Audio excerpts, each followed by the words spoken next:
Welcome to Drysen Learns Things. Drysen Learns Things. That was a terrible introduction.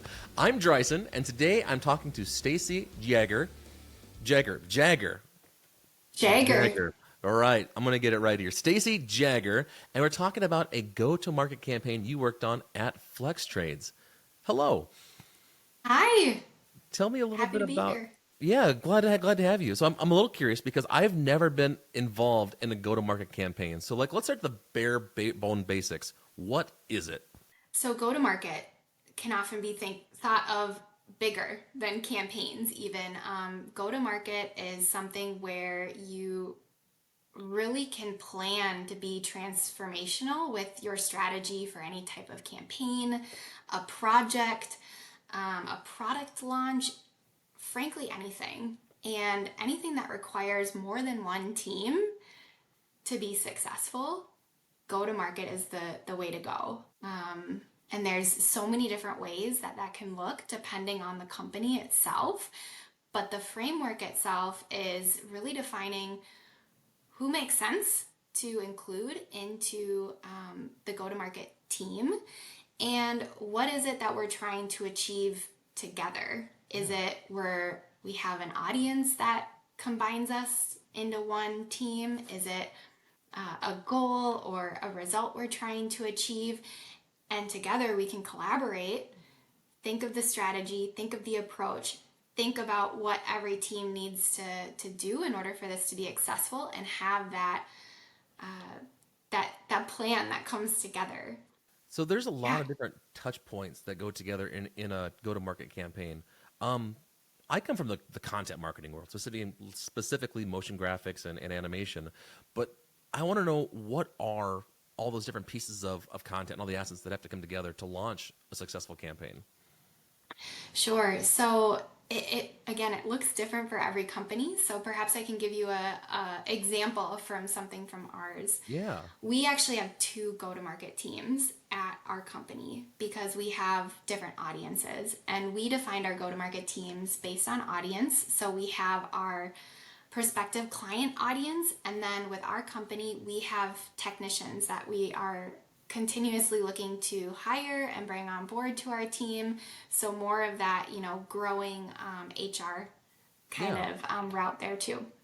And when we look at maybe on the prospect side, where we're looking to bring in more projects and identify new clients, we have a team there that is marketing, so us, and we have a lead gen team, so they're doing all of that research and vetting of prospective clients for us, and then our sales team.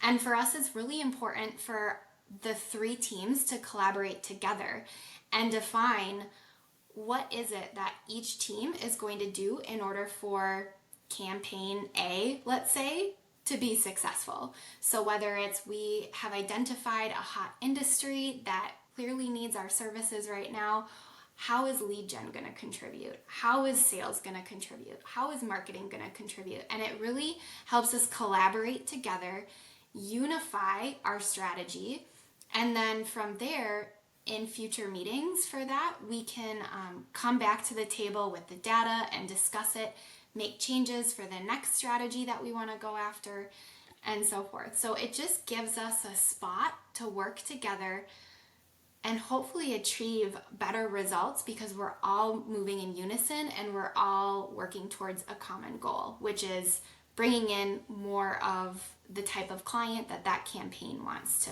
attract. So, Absolutely. I love that. I've read so many books about making sure that you have everyone on the same page, work in the same direction, almost like a boat, where if everyone's rowing in yes, one way, you can make some traction, but if like you've got one person going left and one person right, you just end up, I guess spinning your wheels is the wrong analogy for my boat here, but but you're not going anywhere.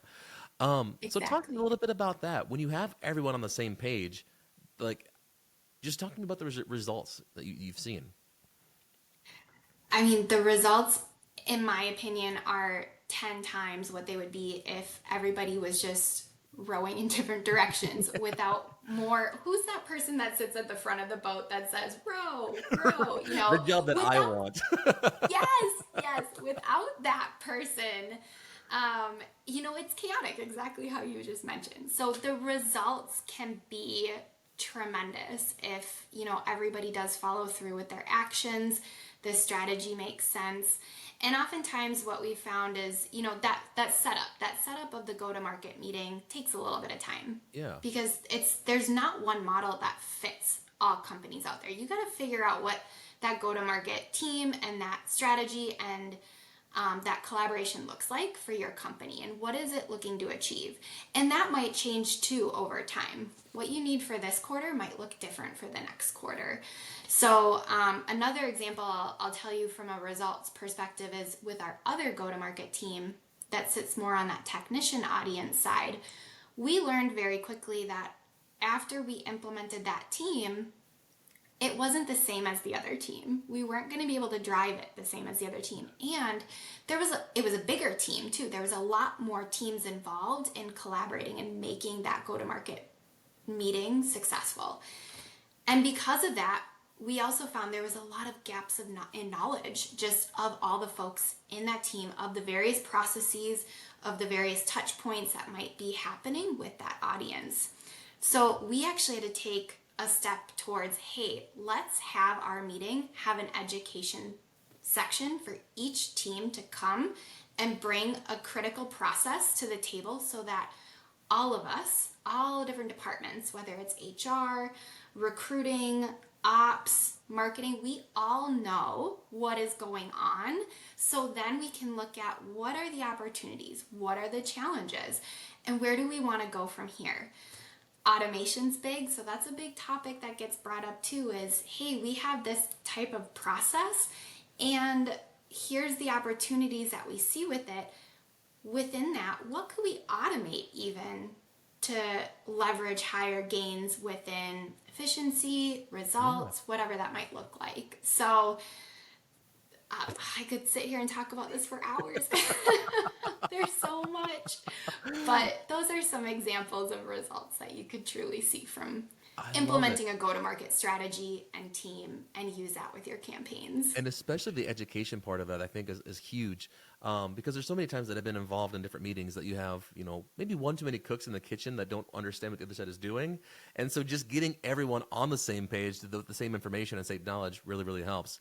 Do you like to designate like one decision maker where everyone can collaborate, but like one person takes lead, or is it like the committee drives everything? That's a really interesting question.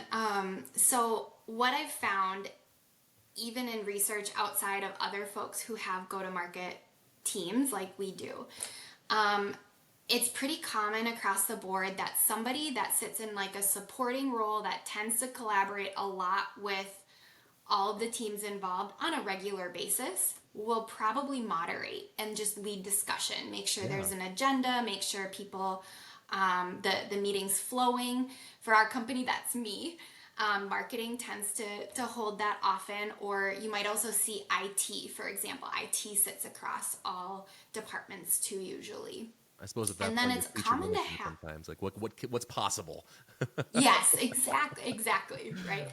And then oftentimes you'll want maybe somebody from your executive leadership team involved. And that could change. Maybe it's an open invitation for execs to kind of come and go just to be a part of conversation, but they bring the high level perspective to the group. And then you'll probably even want some of those users involved too. Depending on what you're trying to accomplish, users will come in and give you kind of that user perspective of, pros and cons about maybe a new strategy, a campaign, results that might linger in, things like that too. So the makeup looks interesting, but somebody like myself who sits cross-functionally will tend to moderate it quite often. Oh, I love it.